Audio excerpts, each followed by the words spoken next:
Our real culture and our real representation historically is we have been the greatest revolutionaries and social activists of this planet and any other history of people ever. That's our real culture. And then I had like a fat fumbling lawyer who's like, he said he ain't won no cases in years. So he didn't tell me that till after we won the case.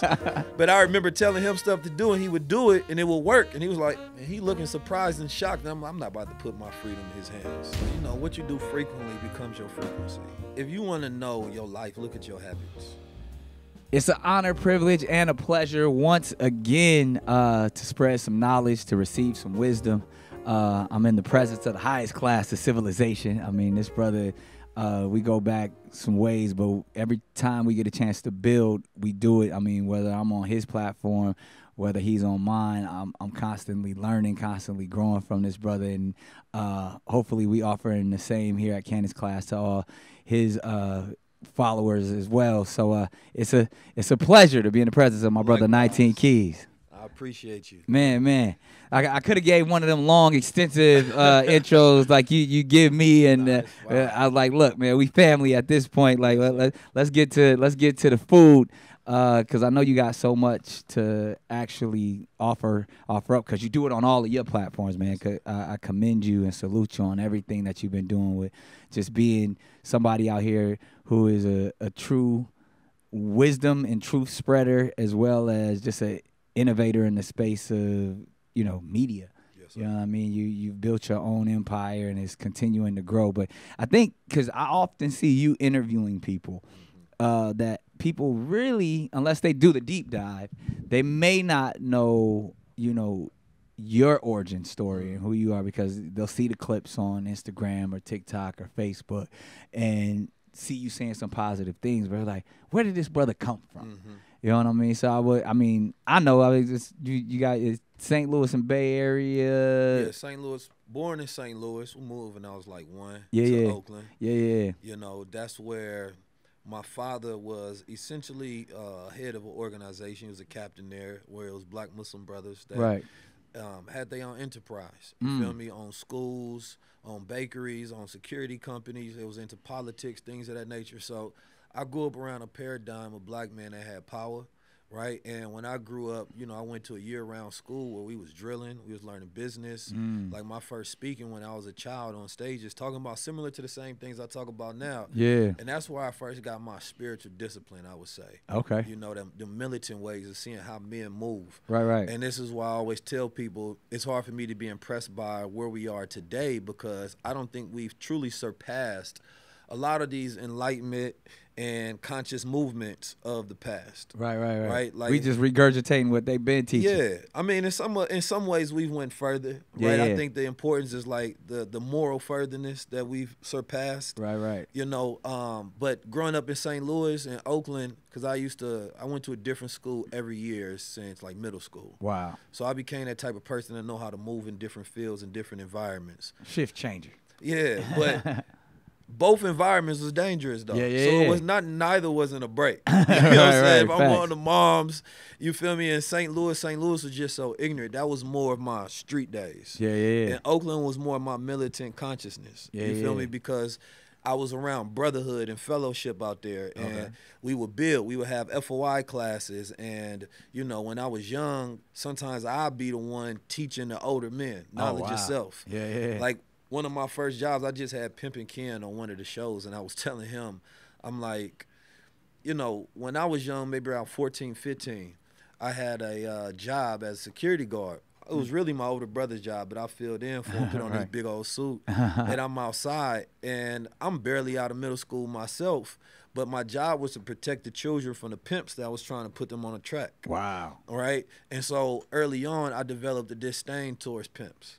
You feel me? Because my mom used to tell me all pimps was gay. That's what she used to always say. Yeah. She used to say they didn't like women, and I was talking with Pimpin', and he said the same thing. He said he didn't like women growing up because he was touched when he was younger. Right. But it just kind of giving you a read on the mindset, early on. Right. Seeing men go from nothing to becoming someone, getting that light of knowledge and refreshing. Right. But also, we used to box. We used to drill. Right. Every single week, we'd go through every hood right, in Oakland, and we'll hop out with all the brothers and drill, like that scene in Malcolm X when he in front of the police station. Yeah. Right? And he said, and then the white dude's like, that's too much power for one, one man. one nigga should not have that much power. But that's how we grew up, though. Like, to me, that was normal. Yeah. But then when I went back to St. Louis and I'm telling them the stories, they ain't believe it. They thought I was making it up. I'm right. like, no, this was a black Muslim mafia, y'all. Yeah.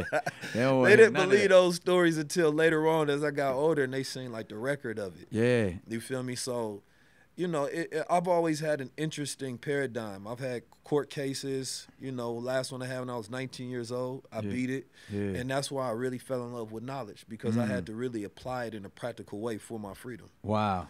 So, man, that's powerful, the fact that you witnessed and, you know, actually walked the streets on the level of St. Louis, but also got an opportunity to see, you know, your father operate through leadership, and like you said, in the Oakland, St. Louis. I mean, both of them. Those are both the jungle. God was pairing me up to have the diversity I needed. Yeah, you know what I mean? Like, and it's interesting. I mean, I'm not similar, but just to say somewhere where I could relate, but more instead of the teachings of Islam, my father was in the ministry and actually escaped, you know, the street life out here in Southern California. I grew up in Southeast San Diego, and that's where, but he left and went to North Carolina. So I'm North Carolina and Southeast. Yeah. And, you know, like, you know, my mom's, we've talked about this before, but like, it was really it was the more urban version of the rich dad, poor dad story, because my dad was more on the enlightened, discipline, you know, we gonna follow every step of the Bible. And then my stepdad was one of the biggest D boys in the city. Yeah. You know what I mean? So I'm witnessing Which is two dope. leaders. Duality. Yeah, I'm watching two leaders operate, but you know, with definitely different flocks. It's funny because as you a young male, almost every man that's in your life is like your father. Right? You know, in Africa, they just call you Baba once you get to a certain age, because Baba means father. Facts. So, you know, once you become a father, anybody that elevates you is fathering you. Right. So any man that you look up to, right, is doing the same thing as a father would in your life. It's an image that you want to become, because for the most part, like, I learned from my father through observing him, not from direct teaching. Right. I remember the first time, it probably wasn't the first time, but what it felt like one of the first times, that he really just sat down and he was just specifically talking to me and my younger brother, and this would probably surprise most people, but he was teaching us in the living room how to load a gun, right? Because he was teaching us how to load it fast, just in case it's a situation, because at the time, the climate of what we was into, he was letting us know how dangerous it was. Right. But it was interesting because I'm like, is this the first time this is our version of, like, playing baseball. Yeah, I was about to say playing catch or something outside. Like, I'm like, this is the first time my father really just sat down and taught me something. And taught us something, and what it felt like for our safety and concern. Right. And so it was an interesting moment that I just remember downloading, to where he was being patient. He was taking it through us, the process of the practice and going back and forth. And I just was taken back because I didn't even realize that we was missing those moments. Right. I didn't realize I was being fathered through observation versus actual practical learning of teaching me direct instruction. Right. So, I mean, clearly you did a phenomenal job, man. So, and speaking of education, I wanted... Him and my mother, because my mother don't like when my mom's was there. It's funny because I get a lot of strength from my moms, but you want to be your father, so you attribute so much. But my mother, she raised like 9 children herself. Wow. Because sometimes my pops would be outside the home. He'd disappear. He'd be back and forth dealing with his things he dealt with. So I got to make sure I shout my mom out more, because as I got older, I realized it was a lot of her strength that I witnessed. She didn't complain about things. She took care of things. She got it done. Strength and I'm of like, a black woman. That resilience is actually what I got from it. Like, she wasn't just sitting there complaining to me about life. She was like, it got to be done. I'm going to do it. Nah, definitely got to give it up to the queen for sure. I mean, and like you said, now that they see us, you know what I mean, they want to, I'm sure they're extremely proud of you, but they want to at least let it be known that, yo, this is my DNA operating. Oh, 100%. That's the beauty of being a parent, man. Whatever your child does, that's what you did. Yeah, beautiful. So speaking of education, man, like, if one ever witnesses any of your videos, or even like clearly you're highly intellectual and have the ability to be a vessel, and like I watch you just spit wisdom. What is your, education level within, the academic scenario? Yes, and then outside of that, like you say, later on in life is when you probably fell in love with knowledge. How does one, because I know there's so many people that are watching this and watch your videos and want to emulate that, but this can't just happen overnight. Yes, like sir. some people are, born with the gift of intellect and being able to, consume and, regurgitate what they learn. But then there's some people that work at it, like that actually say, yo, I read this amount of books a week, or I do this. I have a discipline of this in order to, withhold and retain this information. Like, what's your practice when it comes to education, and what level, in an academic setting did you take it, and then when did you start, educating yourself? So let's start from, I got a master's degree in experience. Talk about it. School of Hard Knocks. Yes, sir. The Block University. My abstract learning experience is based on my pathway of interest. So what I'm interested in, I would deep dive, right? I went to college for a year, Missouri Western University. I dropped out because I caught a case. Right. You feel me? And I never went back. But my relationship with academics at that time was the things that I was learning, I understood. Right? I was studying marketing and business at the time, right? I got a natural affinity for philosophy, right? I love it. And just the art of thinking itself, because that's how I am. And so for me, it was always based on what my interests were. So I would study books because I would always try to apply practical knowledge. Right. So as I was telling you, I caught the case.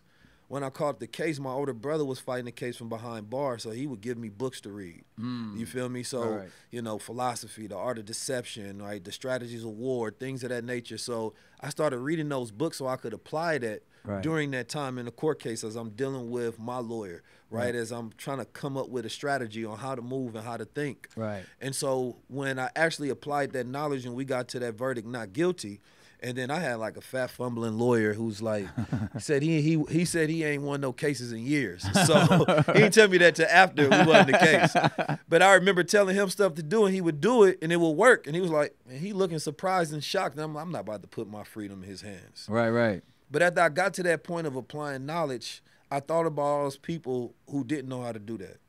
All of the young men where they had plea out for a case, not because they're guilty, because they don't have resources, right, or they don't have strategy to know how to fight it. Right. But if my older brother didn't give me the game to, like, start reading and developing your mind and prepare yourself for what you're about to go through, that to me was the key I had in my life, right, that set me on a different trajectory. Right. So I know many people don't have keys in their life. You feel me? So that was part of the reason I wanted to become 19 Keys. For those who don't have that older brother or have somebody that's wise in their life that set them on a different trajectory. So I started studying everything that I could, but only practical knowledge. Right? So if I'm in the workplace, I'm going to study the dynamics of the workplace. I'm going to study the psychology. Right? I want to understand and have a level up on everybody that's around me. Right. So I would apply these, and anybody that I work for, they end up working for me. Yeah. Right? Because I understood the dynamics of the workplace and the psychology of power. Right. And how to implement those strategies in real time. Right? A lot of people love the 48 laws of power, and those dynamics of power work to a certain extent. But if everybody is operating and learning the same from laws, the same book, right, that's low level. So at a higher level, thinking as a God, I think to me, I filter everything. If you are God, prove it. And the protocol of that is knowledge. Yeah. What do you know, and what can you do with what you know? Right. Right? So when I say experience, there's certain things that a person can't get because they will never have my perspective. Growing up with the observation, for me, it's the 3 E's. It's education, experience, and exposure. Right? Exposure expands your mind to a point that you have to feel, and it never contracts back. Right. Right? Education allows you to think, and the more you know, the more you grow, right? So the more that I learn, the more tactics that I can apply in reality, the more valuable and the more powerful I become, right? And then experience is actually how you apply and use that. So you start to level up in life. Right. And so I stopped thinking from a level 1 survivor's mentality of awareness a long time ago. Right. I start thinking from a global perspective. I start thinking from, if you God, how's the world seeing you? How do you see the world? How do you make the world see you a certain way? And how can you affect the world by what they see and what you put out there? Right, right. So I study knowledge particularly to adapt, to learn, to grow.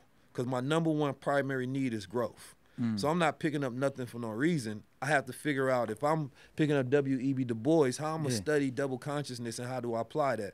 But then how do I take that original concept and how do I turn that into something that's mine? Right. So I got more than double, I got triple, because he talked about how black people see themselves and how white people see black, but it's also as a black Muslim, which is a completely different perspective. Right. And now the world is fragmented between as a masculine man, which is even another rare perspective now. Right. Now you influential, now you a leader, now you building wealth. Each one of these give you a different multi-dimensional consciousness as far as your perspective. Yeah. But then growing up in a paradigm in the streets, right? I also played the game of corporate, work jobs. Yeah. I didn't had every perspective in every situation that you can have as a black man. I experienced it all. You know all the codes. Yeah. and that's why I can relate to so many men. Yeah. Right? And I got a brother that's in jail. I got a brother that's in prison. I got brothers that's going through all sort of different things in my real life. I got a brother that just told me he got diagnosed with cancer. Wow. But I can see all these perspectives. I can see everything that they're going through. Right. And I feel powerless if I don't have the ability to assist and help. Right. Like I was just on the phone with Meek Mills earlier. We was having a long, drawn-out conversation, and I'm explaining to him, I'm like, bro, the things that we go through as black men, number one, every level of consciousness comes with a new language, right? It comes with a new perspective. So it requires you to disconnect from those who not at that. So we want to maintain those connections, but as you, there are certain people in life that you can't hang around and connect with no more. Right. Because they go pull you down. Yeah. But it will make you feel connected to your old self if you were around them. Right. Which we also connect to authenticity. But the reality is we evolve, we change. You understand me? And you got to embrace that. And if you want to continue to grow, you have to embrace that comes with disconnecting and separation from those who not at that level that you at anymore. Right. But I always wanted to disconnect. If I'm in the streets, I only want to relate to you a certain amount. Because if I relate to you too much, then I'm just like you and I'm following the same pace and patterns that you following, which means I got the same destiny. Right. Man, that's wisdom right there. So then my question would be, and I want you to just break this down for those who may not know, like, why 19 keys? Why not 20 keys or 100 keys or 10 keys? Like, what is the significance of the name? And you touched on it a little bit, but like, what was that moment you're like, all right, this is gonna be my moniker? Yes, sir. 19, the number 19 is divine mathematics, right? So the first time I was introduced to the power of the number 19 was through a quote of Master Fard Muhammad. It was in the time of the 30s, and he said there's 17 million original people and there's 2 million Indians, and that represents the 19 million rusty locks. He said there's 19 million well-oiled keys to unlocking these rusty lock minds. Right now, keys can be interchangeable for enlightenment, knowledge of self, or bandhas, chi, right, the centers within the body. Right. So I took that as I started studying deeper.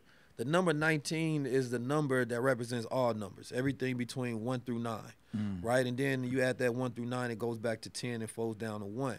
But the reality of it is that the reason the Honorable Minister Louis Farrakhan opened up the Million Man March, the first thing he broke down? What was that? The secrets of the number 19, right? He started explaining that these monuments, the Jefferson and Lincoln monuments, they both 19 feet high, and he said they...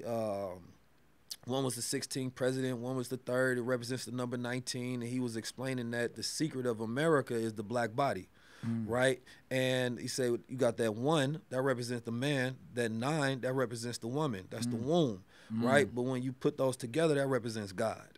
You understand me? And when I look at the world and the way I observe it now is deeper than most people probably would understand it. But I always wanted to break everything down from those who are at the lowest to the highest. So you may be at a level 1 of consciousness, some people at a level 9 consciousness. Right. But I'm like, I got to be able to break it down from the micro to the macro. Right. This is like the way I think, like, my framework. Right. When it comes out to the masses, it's just me simplifying things that are usually complex. Right. But the way I look at God body is, if you God body in your mind, then that 1 and that 9, that's that sun and that moon. Right. You feel me? That feminine represents those 9 planets in orbit around the sun. You feel me? It represents balance within the universe. It represents cosmic consciousness, right? So I can look at the number 19 and find no meaning in it. but I choose synchronicity, right? Finding meaning in the otherwise meaningless. So as a, higher level conscious being, it's up to you to apply the meaning of things, right? So you can walk in this room and say, what does this moment mean to us? What does it mean when Nick Cannon 19 Keys connect? Right. It could mean nothing, or we can decide what it means. You can see 444 333. It could mean nothing, or you can decide that that's a sign that you need to shift and transition within your life. So the messenger creates the message, right, and decides that it's important when something happens. And so for me, that number 19 is me unlocking and enlightening the masses, right? And that keys represents truth, all knowledge, expansion, wisdom, mathematics, Right. order. You understand me? Yeah, man. So it's like Malcolm X said, the highest sign of intelligence is someone who can take something complex and make it simple. Yes, sir. Yeah, and like that's exactly what you've been doing and all that you're building. So I gotta ask you, man, like what's And not to cut your wisdom, but I'll be remiss to also mention that there's a mathematical code over the Quran as well, and it's based on a 19. So there's it says over it are 19. And the way that you can tell that the Quran is pure is because there's a mathematical algorithm that adds up the surahs and the verses to the number 19. So people can actually look this up. Right. So that 19 also represents this geometrical pattern of truth. Right. So it's like the protection that this code wasn't in it. And this is the way that people say you can tell it was written by a divine creator, because there was no man that could have written and put that mathematical code there. Right. That if one word was off, right, it would change everything. Yeah. So I think about that as a philosophy as well. Yeah. So knowing that you understand all this and have all this wisdom, what would you do? I'm a student. I ain't got no wisdom. That's my I next don't get question. drunk off my own knowledge. man. That is actually my next question. Is like, how would you define yourself? Like, are you a scholar? Are you a teacher? Or, I mean, a student humbly. Yes, sir. But I mean, when what's on your tombstone when it's all said and done? Like, who was the fleshly version of 19 Keys? That's a good question. I think if I was to have to describe myself today, I think I'm an active philosopher, right? And I mean that in the sense that I enjoy philosophy, but I like building real tangible things in real life as well. But the world is based on men's philosophies and ideas. Right. So if I think about what can you really contribute to a world, it's not a tangible thing. It's intangible, right? And so the ideas, the philosophy, the way I inspire, right? The archetype that I represent, that's what I give to the world more than anything. Right.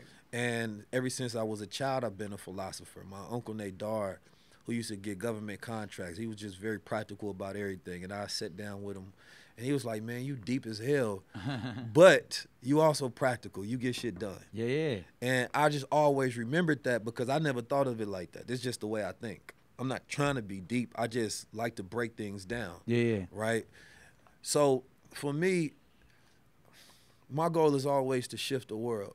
And if there's something that can be written on a tombstone, it's just a man who changed the world. I heard that. It's like, and now you've literally manifested yourself to be a leader of this generation. Yes, sir. Like you said, there's not too many people One of the ones. Yeah, you could pick up the phone and call movers and shakers and have discussions like bosses and really get real work done, all based off of your ability to speak and communicate. Yes, sir. And like all that you've learned, you're now offering up for others as a media mogul, as just even beyond the media. You know what I mean? Like I humbly accept that. Yeah, you're walking in it from a real media mogul right here. But I'm watching your moves, and I have to ask the question: what is 19 Keys' ultimate goal in business in this space that you now are, one of the leaders of, but then also spiritually? Well, I'm glad you asked that. I think as I was telling you about a lot of the issues with black men that I know and my brothers in the family, one of the things that's been heavy on my heart is the plight of black men in America.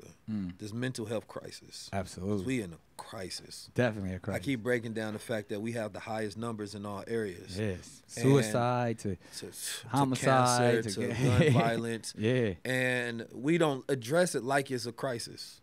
Right? It's seen as something normal. So the reason I picked up media is because media controls the way we see ourselves. So if I see myself as a nigga, then I'm going to act as a nigga. I'm going to treat you as one. Then I also reflect that and think that you a nigga. When we looked at the Olympics, what the Olympics represent? The best of us, right? My slogan is the best of us should represent the rest of us, right? So if we talking about media, the reality of it is that everybody else culture represents their mythos. See a white man, he's Superman, right? He get his power from the sun. That's crazy, right? You see X-Men, which is based on black men, but they turn him into white men, right? You see whether it's Iron Man, whatever it is, they have their mythos. So they can be superior and great on screen. Even when we great in real life, it's seen as an outlier, right? That's not who they are. That's an outlier. That's somebody that broke from the pattern, right? So when we say what is culture, we say hip-hop is culture. Not a part of. We say hip-hop is culture. But hip-hop is a part of culture. Our real culture and our real representation historically is we have been the greatest revolutionaries and social activists of this planet. And any other history of people ever. That's our real culture, right? Every decade, we have 2 to 3 revolutionary leaders that rise up to shift things. And that benefits the whole world. Absolutely. Right? All peoples and minorities and oppressed people around the world benefit from the activism, the ideology, the philosophy of black men and women in America. So that's our culture, right? And then right now, if you go look on TV and you gonna look on media, but that's not how we represent it. We represent it by the lowest common denominator, not by the highest. So when I went out to Africa, I was in the president's office, and I asked the secretary, I'm like, you know who Malcolm X is? She said, no. I said, you know who 50 Cent is? She said, yeah, I know 50. She know his songs. So I'm going over there, and you see me coming, I'm thinking you may be judging me from a filter of Malcolm X, but you're judging me from the filter of 50 Cent, from the gangster, the thug paradigm. So if I rise above that, you looking at that as an outlier, not as that as a norm. Right? I'm walking thinking, nah, you see me how, you feel me? You see me like one of them Huey P. revolutionaries. They're like, nah, I see you as a gangster. Or somebody who's an outlier to that culture. Why? Because that's not how black men are. But the reality of it is we're great in real life, right? Well, they great on screen. So I know more black men in my reality right now that are great in real life, but will never be represented on screen or haven't been yet. So when tying this all the way back to why I do media, why I do high-level conversations in the first place, is because it's missing.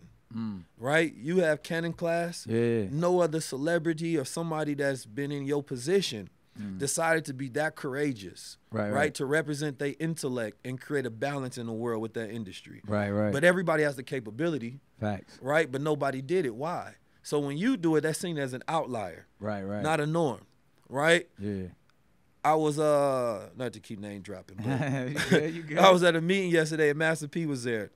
And I was listening to a Sauce Walker interview that morning, and he was explaining how when he go in there and negotiate his deals, they be saying like, you kind of like Master P, the way you negotiate and do things and get your deals done.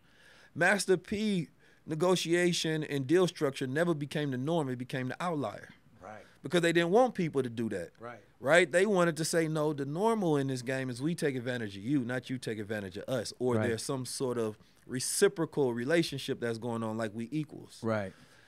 They always do that, and they don't want to push it out there, so they make that narrative seem like this is something, if it's ever done, it's the 1 out of a billion.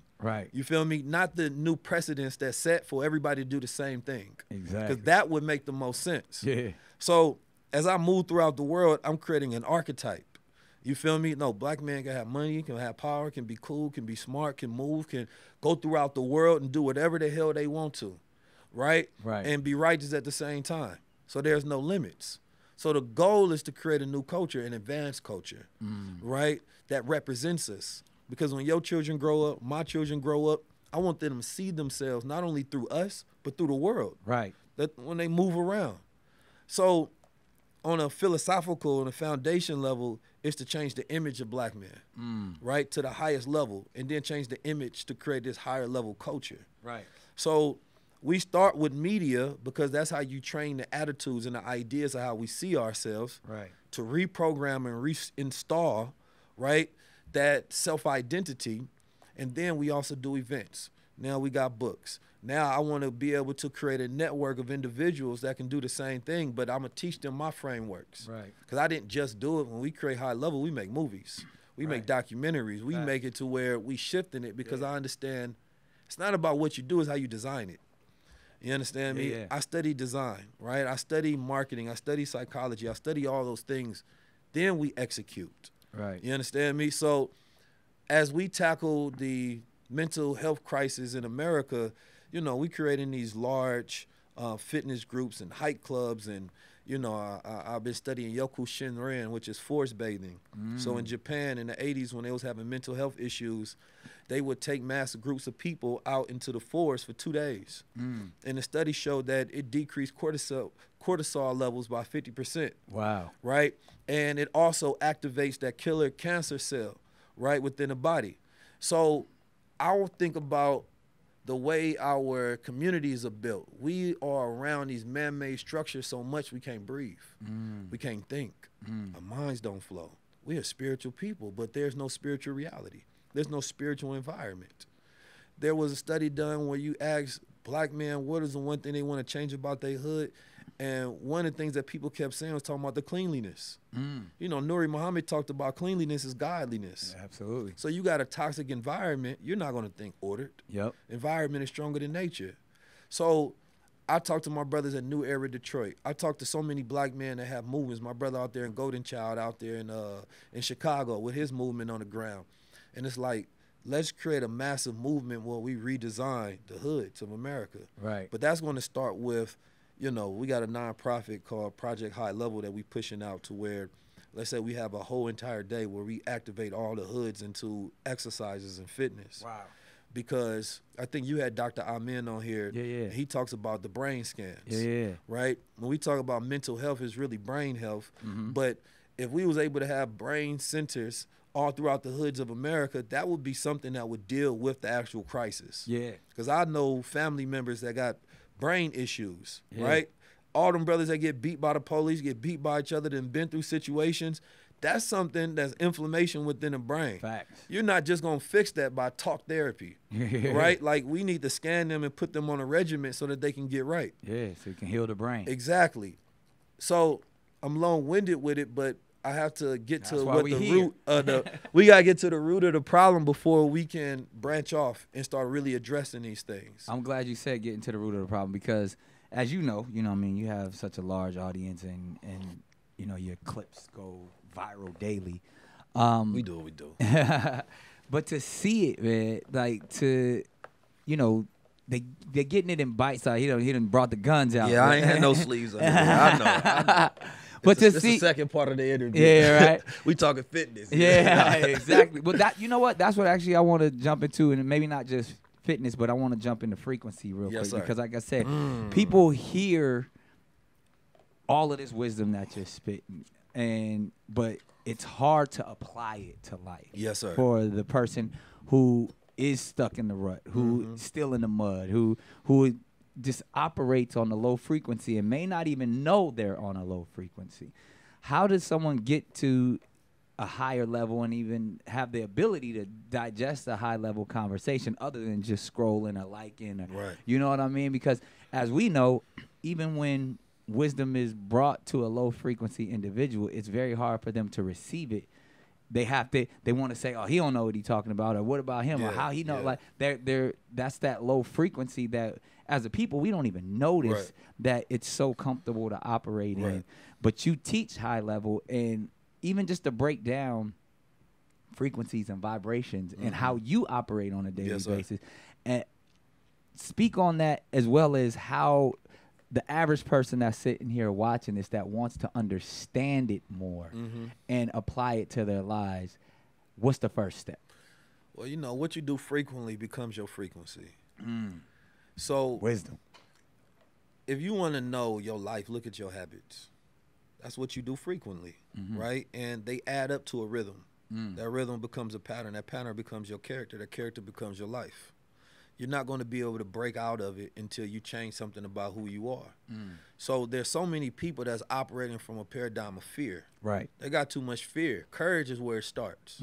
Courage is where the shift starts. Right. Because the fear gonna be there. Right. But daily courage is how you activate yourself even when the fear comes. Right. Right? A lot of the times a person is triggered because they ain't healed yet. And they think it's your job to stop triggering them. No, it's their job to heal. Right? So as a man, the first thing I'm going to tell you to do is have courage.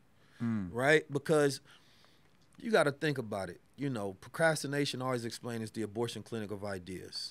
Right? It's a pain. Right? It's sometimes the fear of what's on that other side.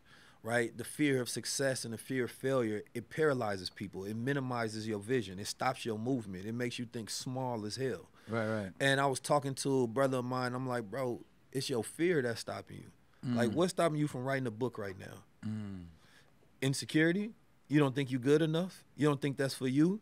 Right? So when you talk about frequencies, the shift comes in saying that, you know, you have to be what you want to achieve already.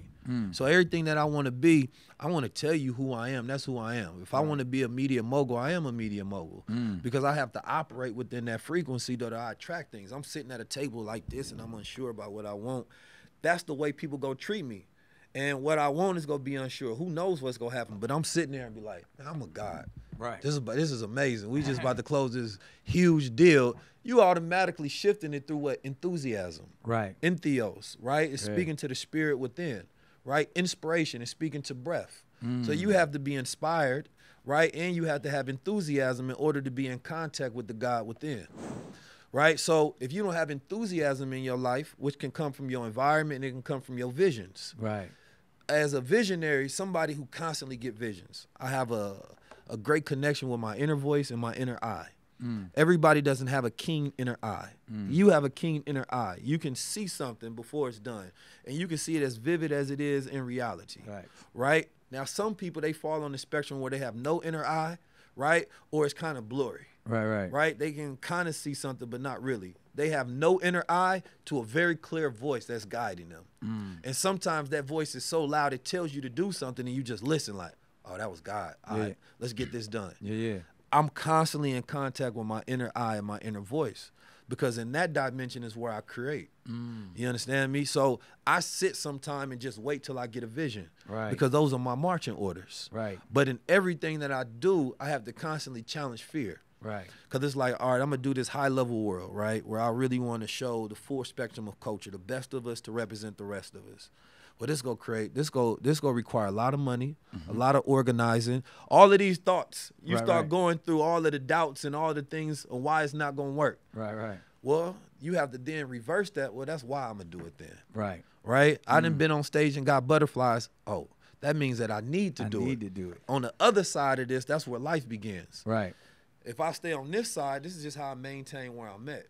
Right? So I always start with a vision and courage, you know, but as a man, you're supposed to have what they call fecundity in the mind, right? So fecundity is when you have a plethora of ideas, right? And the body is when you have sperm. You ain't got no problem with that. At all. You got ideas. Filled with all of them. There's a statue in Kemet called the Mother of the Bulls, and it's an erect black man with a fist up. Right? And so as we talk about the black body has to be energized. You have to, as a man, you're supposed to have ideas. You're supposed to be fertile within yourself. Because a man gives birth to his ideas through his mind. Right? And so when you can't give birth to an idea, you infertile, right? It's not working. The bull was always that representation, as my brother Dr. Wesley always break down in ancient antiquity. It's that representation of the God. Right?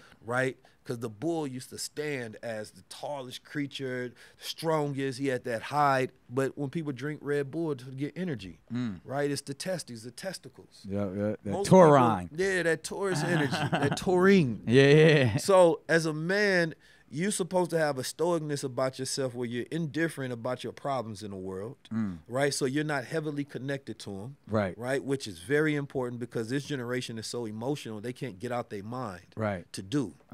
You're supposed to have such a willfulness within yourself that you can say, be, and it is. That's how you know when you God. When you at God body level, I'm going to do something, you do it. That's when I call the man age. The man age is when you can manage yourself. where you have the ability to administer your activities, meaning that you can set a goal and then you can task it out and get it done daily. So there's a concept called puer artelis, and it speaks on the boy man. It's some call it the Peter Pan syndrome. Right. But it's when you fantasize about your potential and never live it out. Right? You may listen to a man's advice, but you never take it. Right? You're constantly in your emotions and you feel like you need other people. Right? Instead of having the willfulness to go get something done and take action. And this happens because we don't have a lot of rites of passage. Those rites of passage will break the bubble from boy to becoming a man, to saying that, oh, I'm capable of handling the world. So we do this. If you spoil a child, you protect them from the world instead of prepare them for the world.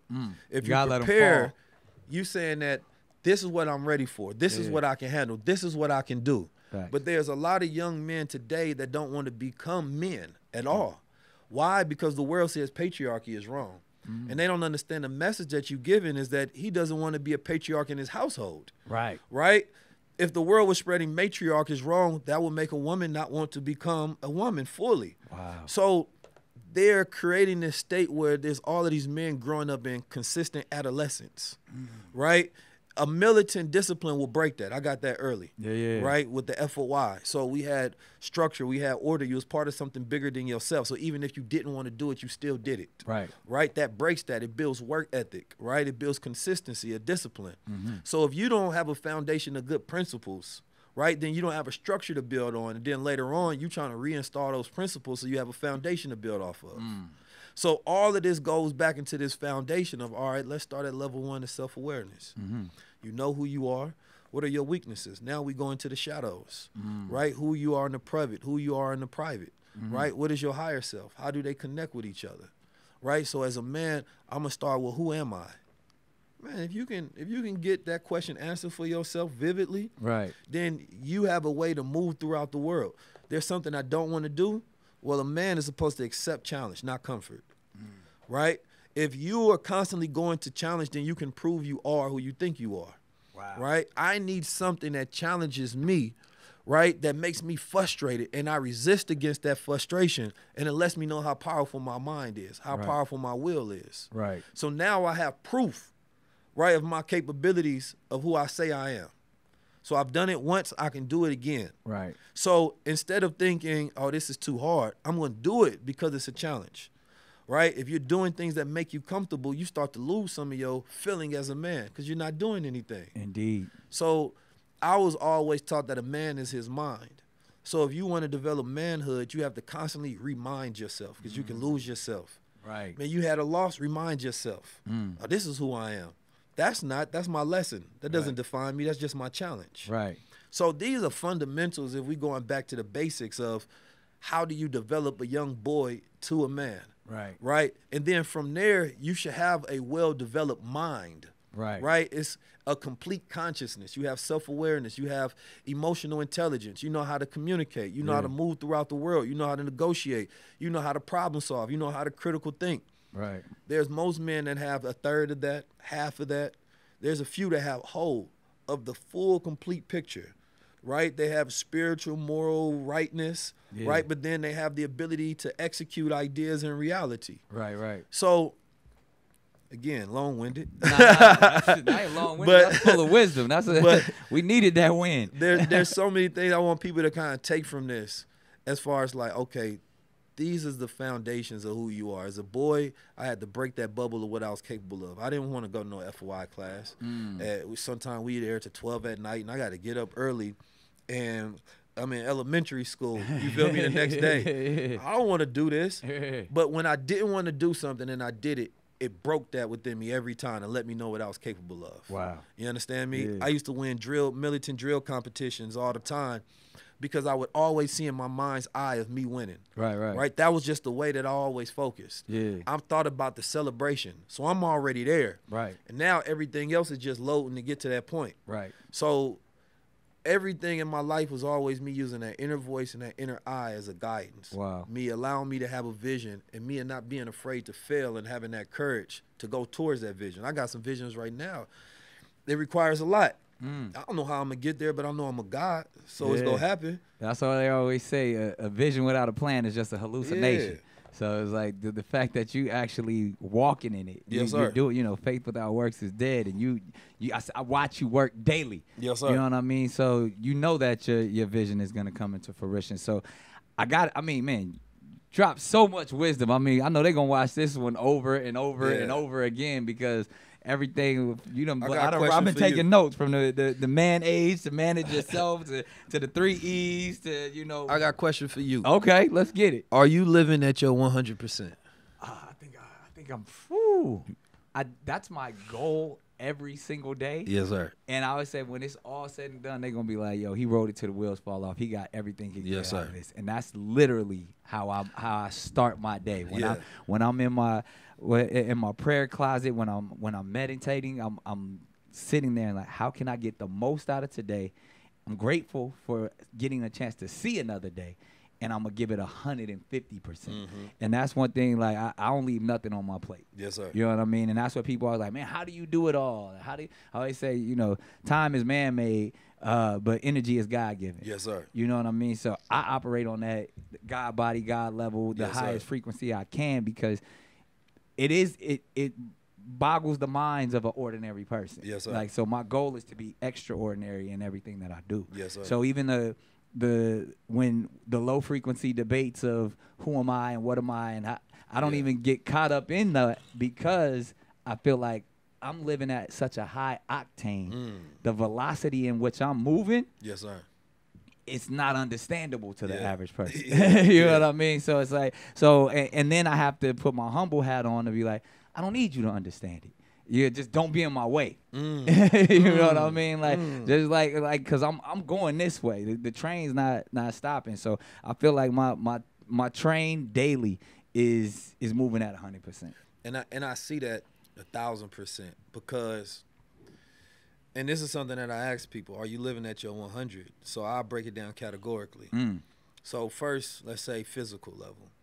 And the analogy I use, if you was a spirit molecule and God showed you your mission in life, and he showed you your current body, and he says, is this the body you want to use to go on that mission? He's going to show you your energy levels, vitamin levels, your strength. Right. And some people will be like, hell no, I don't want that. I want a different way. Yeah. Well, why do you think that the current body you operating with, right, is the right body you should continue to use to get to your mission, to get to success? You can understand it when you step out of it. It's giving yourself a different level of perspective. So if I'm thinking of what my 100% looks like, now I can understand how far I am from it. Right now, I just need to fill in, and my ignorance is just the gap between me and my goals. Right. So now I say, okay, what is my education? What are the habits I need to develop? Right. Who do I need to become to actually reach that level?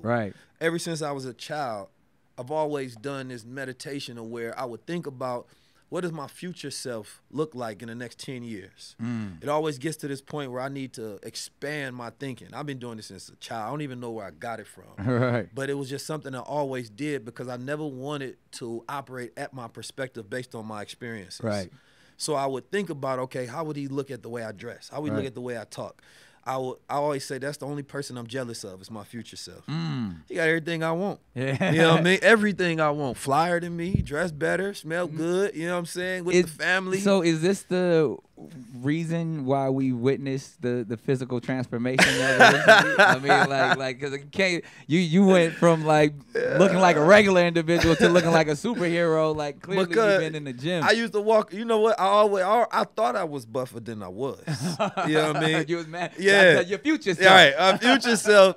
So it's a lot of people that think they're more than what they are, and then if you develop a self-image, eventually you get to catch up to it. So if I look at my old pictures, I'm like, damn, I was small as hell, but I'll be walking around like I'm stocky, because my energy and my aura is that. But I just decided to take some time because I figured that was one of my next levels of discipline, right?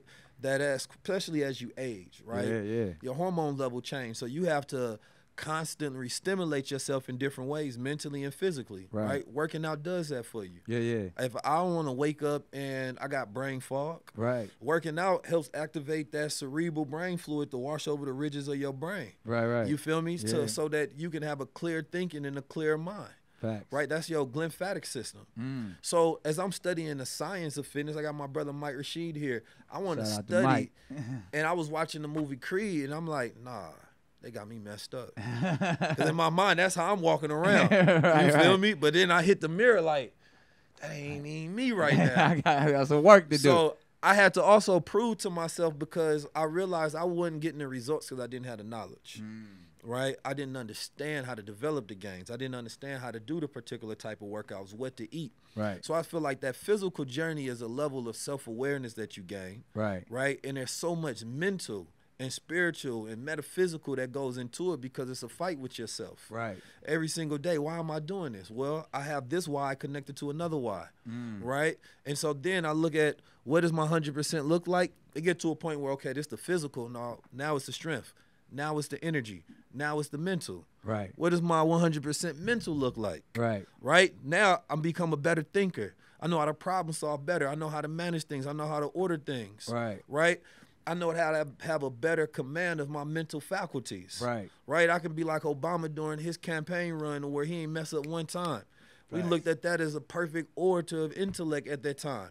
Right? I look at Minister Farrakhan and different intellects throughout the graces of time, and I'm like, if I don't speak as good and think like them, then I ain't reached my 100%. Then we talking spiritual. Am I really connected to divine as I want to be? Right. Am I operating in my cosmic And what self? are the obstacles and the things, Exactly. the clouds that are preventing that? Right. And the beauty of it, you realize that the levels are infinite, right? The universe expands based on light reaching places that it's never reached before. So the more you get to one level, you realize that there's so much more in it. It's another level. Right? Then spiritually, mentally, physically, financially, right? Do I have the financial goals and habits and network and resources to reach all my financial goals? Right. So each one now puts you on this rhythm and this pattern of growth. So we got our needs arranged, and this is something that I really want people to understand, is the needs matrix.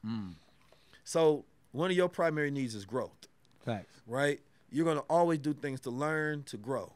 Yeah. There are some people who primary needs is significance. Significance makes you compete. So our culture is stuck in this matrix of significance, right? Which is why we buy brands, so we can be aspirational, so we can feel connection, status, significance.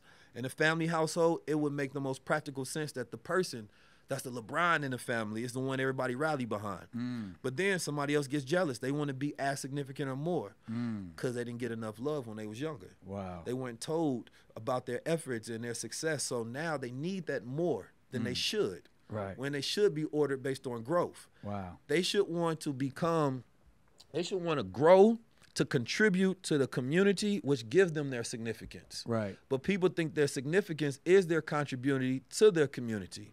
Right? So when you properly grow up and you mature and you healed, then you operate from this place to where you're constantly focused on growth, development of skills, so that you can add to the community, work with others, constantly contribute, and that's how you become significant. Yeah. You're giving to the tribe. The tribe is not given to you. Wow. Man, so many keys. We definitely got to do this again, because you talking about the levels, man. I mean, I feel like we just scraped, the first level. And for all of your followers or the new people that are watching, obviously, man, how can they get some of your books? Because you're an amazing author, you're an amazing orator. How can they hear more of your speeches, and how can they be privy to some of these high-level conversations? Where can they find you? Yes, sir. They can go on YouTube. They can go to my page, 19 Keys. We also have a partnership with Earn Your Leisure for high-level conversations. I love that partnership, too, yes, man. Sir. When I saw, and it's just been successful since y'all connected. It's culture and consciousness, man, and commerce. Yeah, the 3 C's. Yeah, it's a great intersection. We have the high-level club. That's where I'm doing my week-to-week coaching and things of that nature. And that's, so you doing some television hosting and all of that type of stuff? Well, I'm trying to work out this deal with Nick Cannon right now. I see you doing it, man. I'm trying to work out this deal. We done had some closed door meetings. I'm watching this brother move. He's an outstanding host and conduit for the culture and bringing people together. Yes, sir. As well. So I know it's gonna happen. It's gonna happen. So we working on some new shows. We got a show that we're gonna be working on called Making a Brand. I partner with a black manufacturing company. I have their own factories that can help they got clients, everybody from Louis Vuitton to whoever you can name of, and this is the USA based. You know what I mean? So the goal is to have different designers and different people compete, and we help make their brand. We teach the personal branding process, right? The framework for it, and then there's a winner chosen. I need to be a part of that one. It's gonna be so beautiful. I look forward to it because the new funnel of how Gen Z buys and things of that nature is based on inspiration, community, connection. Then they do a little research, then they buy. Yeah. Right? And my framework, I am a case study for the new funnel and how things operate because I always had to do it in a different way. Yeah. I always had to go a different abstract route. So, that's one of the things that we teach, call it the Good Influence Program. Dope. You feel me? Yeah. And I say good influence because there's a lot of people who have influence, but it's not always good. There it is. You feel me? So I'm only going to help you become a leader if I like your leadership. There it is. You feel me? But I'm right now focused on all these different partnerships with people that we can use our platform to help them. I just want to focus on what I'm good at and link with other leaders and masters that's good at what they're doing. Yeah. So whether it's technology, because we are deep into the AI space, right? I've been teaching that for the last 5 years. I want to help people create more shows, right? Help people build out brands. We have huge events that we're going to be doing to shift the culture. Yeah. We have nonprofits that's focusing on wellness and fitness and outside groups of hiking and working out and retreats. And there's so many different verticals that we're working on right now. So, if anybody that wants to tap in and help bring structure and order to what we're building, because we built one of the biggest platforms in the world. Yeah. But the next level, requires a lot. You feel me? There it is. Well, it has been an honor, a pleasure, and a privilege to be in the presence of the active philosopher, the Don of multi-dimensions, the highest class of civilization, my brother 19 Keys. Likewise, appreciate you, brother. No doubt. Class adjourned.